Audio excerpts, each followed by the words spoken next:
Hey guys, Greg here, Bone Tactical, and today we're going to discuss water and water as it pertains to survival.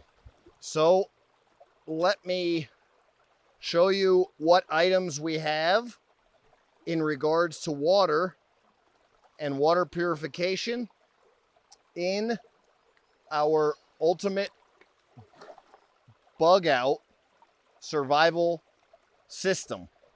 Okay? We've got a few different pretty awesome things that are going to be coming soon if they're not already available on the website. And I'm going to tell you how these in particular can be very useful in a survival situation, and in fact, life-saving in a survival situation. I think I've already mentioned that all of my survival systems now come with my survival guide, and we're going chapter by chapter. This happens to be episode 2, which is water. All right, we did survival basics in episode 1, and here we have the section on water. Okay,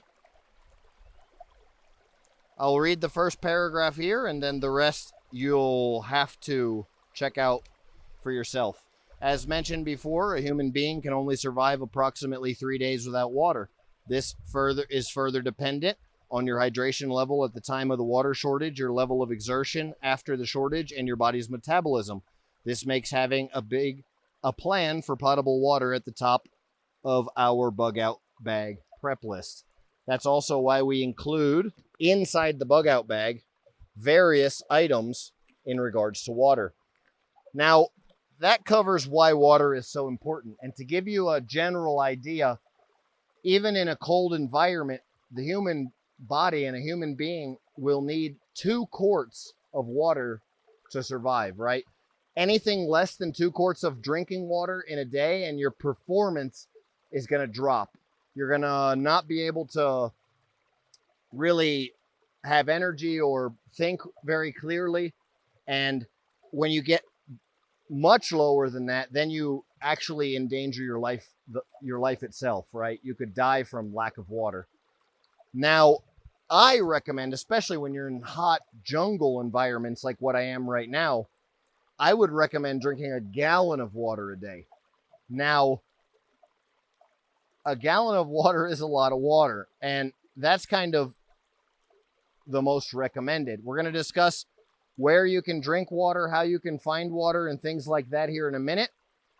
But first, I'm going to obviously talk about the water recommendations and why I'm recommending it and the water requirements of the human body.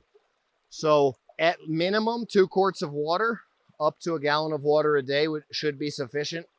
And all of these survival theories or survival practices are really overlapping. So what can I do to protect myself in an environment like this? I can cover a lot of my skin to protect myself from the sun, and I can wear high performance clothing like this Columbia combat shirt that's webbed in the back and allows for the air, protects me from the sun but still allows airflow over my skin, lowering my body temperature, lowering the amount that I sweat, right?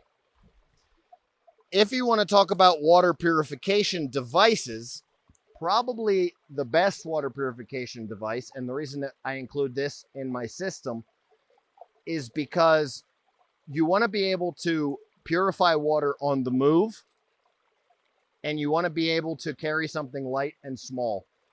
You want to be able to do as little of work as possible, so I'll demonstrate to you how little work this requires. Here we are putting the survival straw on a bottle, and this is a bottle I just found on the side of the trail. So these bottles are really just readily available just about anywhere because they're just so popular that even in the woods, unfortunately, they're available and easy to be found as waste materials. And you can see how this very dirty water is just very easily filtered into clean drinking water. Okay, so this is the water filter that all of the kits come with, and this is how I recommend filtering very dirty water. You can see we actually just made this water as dirty as possible, and we're showing kind of how it comes out clean.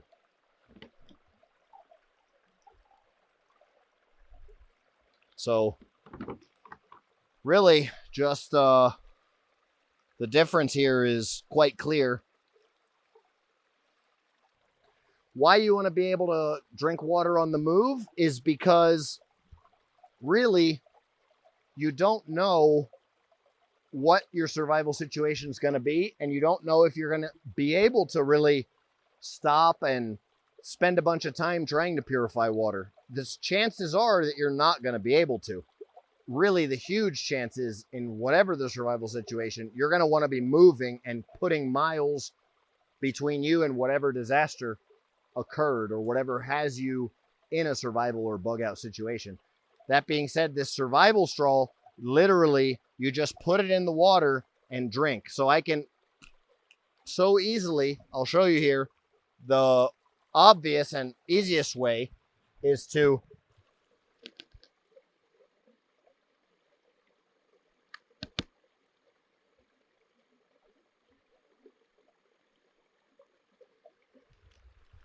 wow, this is really just pretty awesome to be able to drink fresh, cool drinking water on a hot day from a stream like this. And it's not something that you'd want to do without one of these filters. Why is that? Because you've got all kinds of animals pooping in this water. You've got so that could give you giardia. There's bacteria in the water. It will instantly make you sick, vomiting, diarrhea, and dehydrate you faster than you could possibly be gaining anything from drinking this water. Super important that you don't just drink water out of a river like this. Okay, there's also the possibility of like little worms, possibly in Central America here. If there's all kinds of stray dogs, dog poop could add parasites, but there's all kinds of parasites that can be in water as well. Various types of very small worms that can get in your system, reproduce, and wreak havoc up to the point of killing you as well. There's just really a lot of issues that can come from drinking water that's unpurified. Where can you drink water from though? Well, first of all, it's important to do a little bit of research about your area of operation, where you're going to be going or where you're at, and know a little bit of the flora and fauna and what's around you. So in this particular area, there's coconut palms everywhere. I can drink coconut juice. I can find the coconut trees and drink that. There's all kinds of plants that gather water or contain water naturally that I can drink the water or the sap of the plants. There's many different options. There's ways that I can purify water without heat. There's condensation purification systems where I could just find a plastic tarp that's some garbage around. Where we're at right now, there's garbage. Third world countries, there's garbage everywhere. It's easy to find a plastic tarp, dig a ditch, and set a drip filter for condensation, okay? There's so many different ways that you can purify water, but I think the most important thing that you guys can do is educate yourself. Educate yourself and learn these skills. I'm sharing them with you. Of course, I'm also showing you what the most equipped system is, and this bag, okay, that we've put together for you is really everything you need to survive, yes. But you still have to learn these skills, guys. You've got to learn these skills on your own.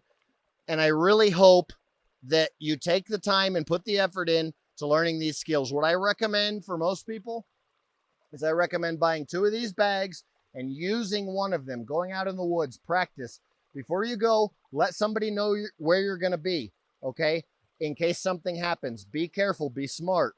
But the best thing to do is practice and learn these skills. This bag can still save your life with just the head knowledge, but you're pretty much guaranteed to survive if you take this knowledge that I'm dropping here and you practice it and you learn it and you integrate it into your life. Very dirty water into very drinkable water.